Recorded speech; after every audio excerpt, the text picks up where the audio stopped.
अस्सलाम वालेकुम दोस्तों, फ़नी लतीफ़ों में खुश आमदीद। बाप चाहता है बेटा पायलट बने, माँ चाहती है बेटा इंजीनियर बने और बेटा फेसबुक पर फातिमा बना हुआ है। जब भाई आराम से नरम लहजे में प्यारी सी बहन कहकर पुकारे तो होशियार हो जाएं, आपकी जमा पूंजी उधार के नाम पर जब्त होने वाली है। कुछ लोग नमाज के बाद सलाम फेरते ही मोबाइल ऐसे चेक करते हैं जैसे कबूलियत का मैसेज आ गया हो।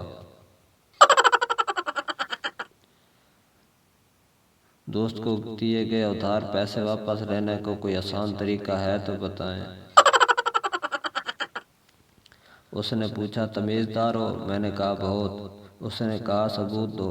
मैंने थप्पड़ मार के सॉरी बोल दिया। मेरे ख्याल से शादी से पहले लड़की को देखना ज़रूरी नहीं, क्योंकि जब कुएं में कूदना ही है तो गहराई नापने का क्या फ़ायदा।